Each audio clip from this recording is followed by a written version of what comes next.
नमस्कार. विज्ञानात ना काही कोडी अशी असतात जी सुटायला अक्षरशः शेकडो वर्ष लागतात. आणि आज आपण अशाच एका महाप्रचंड कोड्याबद्दल बोलणार आहोत. आवर्त सारणी. आता हा फक्त एक तक्ता नाहीये, तर हे आहे विश्वाच्या रचनेचं एक मोठं रहस्य उलगडणारी गुरुकिल्ली. जरा कल्पना करा, विश्वाचे हे 118 मूलभूत घटक आपल्यासमोर ठेवले आहेत. त्यांना एका व्यवस्थेत कसं लावणार? कशाच्या आधारावर? हाच तो प्रश्न होता ज्याने अनेक पिढ्या शास्त्रज्ञांना अक्षरशः वेड लावलं होतं. आणि हे काम वाटतं तितकं सोपं अजिबात नव्हतं. विचार करा, प्रत्येक मूलद्रव्याचा स्वतःचा एक वेगळा स्वभाव, वेगळे गुणधर्म आणि या सगळ्या गोंधळातून एक सुसंगत पॅटर्न, एक नियम शोधून काढणं हे खरंच एक महाप्रचंड आव्हान होतं.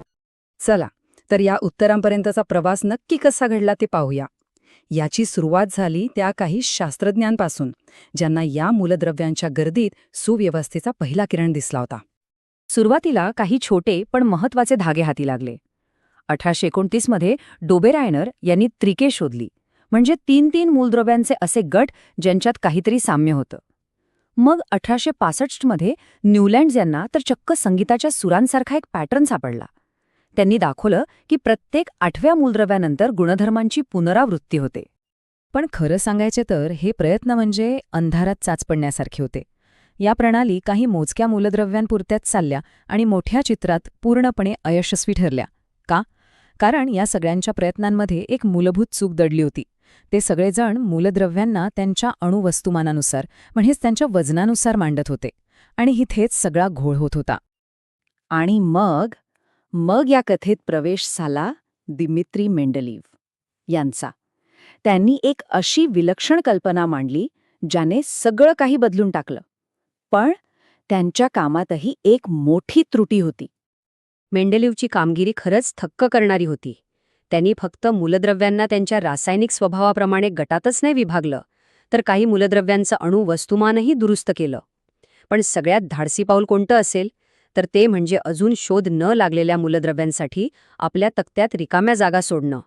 आणि इतकंच नाही, तर त्या अज्ञात मूलद्रव्यांचे गुणधर्म काय असतील याची अचूक भविष्यवाणी करणं. हे अविश्वसनीय होतं. त्यांच्या या संपूर्ण कामाचा पाया होता एकच सिद्धांत, जो इतिहासात मेंडलीव्हचा आवर्ती नियम म्हणून ओळखला जातो. सोप्या भाषेत सांगायचं तर मूलद्रव्यांचे गुणधर्म हे त्यांच्या अणुवस्तुमानावर अवलंबून असतात आणि एका ठराविक अंतराने पुन्हा पुन्हा तसेच दिसून येतात. पण इतकं विलक्षण काम करूनही मेंडलीव्हच्या तक्त्यात काही अशा भेगा होत्या, काही अशी कोडी होती जी काही केल्या सुटत नव्हती. याच न सुटलेल्या समस्यांना त्यांच्या कामातील दोष किंवा डिमेरिट्स म्हणून ओळखलं जातं. आता ही स्लाईड बघा. इथेच मेंडलीव्हचा नियम अडखळला. कोबाल्ट आणि निकेलची समस्या.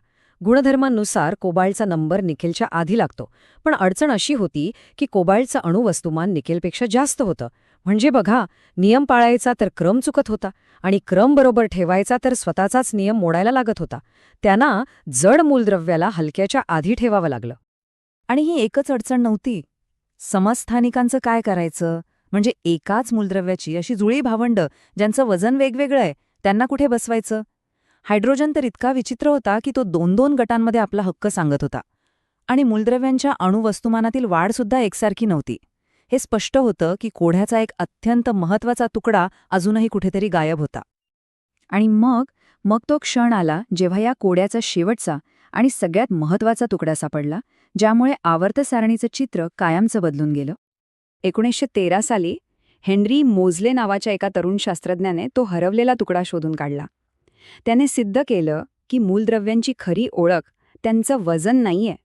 त्यांची खरी ओळख हे एक दुसरीच गोष्ट, एक असा क्रमांक जो प्रत्येक मूलद्रव्यासाठी युनिक आहे. आणि ती ओळख होती अणुअंक. मग फरक काय होता? तो खूप सोपा पण अत्यंत महत्त्वाचा होता. अणुवस्तुमान म्हणजे प्रोटॉन आणि न्यूट्रॉनची बेरीज. म्हणजे कसं? जसं की एखाद्या लायब्ररीत पुस्तकं त्यांच्या वजनानुसार लावणं. या उलट अणुअंक म्हणजे फक्त प्रोटॉनची संख्या. प्रत्येक मूलद्रव्याचा एक युनिक ओळख क्रमांक, अगदी पुस्तकाचा कॅटलॉग नंबरसारखा. वजनामुळे गोंधळ होऊ शकतो, पण कॅटलॉग नंबर कधीच चुकत नाही. आणि ह्या एका गुरुकिल्लीने सगळी कुलूपं उघडली. कोबाल्ट आणि निकेलच्या समस्येकडे पुन्हा एकदा पाहूया. वजनानुसार क्रम चुकत होता, पण अणुअंकानुसार कोबाल्ट 27 आणि निकेल 28 अगदी परफेक्ट. सगळी कोडी एका क्षणात सुटली होती. आणि ह्याच शोधातून जन्माला आला आधुनिक आवर्ती नियम, जो सांगतो मूलद्रव्यांचे भौतिक आणि रासायनिक गुणधर्म हे त्यांच्या अणु वस्तुमानाचे नव्हे, तर त्यांच्या अणु अंकाचे आवर्ती कार्य आहेत. हीच ती खरी ओळख होती. चला तर मग पाहूया या नव्या नियमावर आधारलेली आधुनिक आवर्त सारणी कशी आहे आणि ती विश्वाच्या रचनेचा किती सुंदर आणि सुव्यवस्थित नकाशा आपल्यासमोर ठेवते. आधुनिक तक्त्याची रचना खरं तर अतिशय सोपी आणि तर्कशुद्ध आहे. मूलद्रव्यांची मांडणी त्यांच्या वाढत्या अणुअंकानुसार केलेली आहे. यात 7 आडव्या ओळी आहेत ज्यांना आवर्त म्हणतात आणि 18 उभे स्तंभ आहेत ज्यांना गण म्हणतात. आणि यातली जादू ही आहे की एकाच गणातील म्हणजे एकाच उभ्या स्तंभातील सर्व मूलद्रव्यांचा रासायनिक स्वभाव जवळपास सारखा असतो. म्हणजेच तक्त्यातील एखाद्या मूलद्रव्याचं स्थान हे त्याच्या घरच्या पत्त्यासारखंच आहे. त्याचा आवर्त क्रमांक म्हणजे आडवी ओळ त्याच्या अणूत किती इलेक्ट्रॉन कक्षा आहेत हे सांगतो.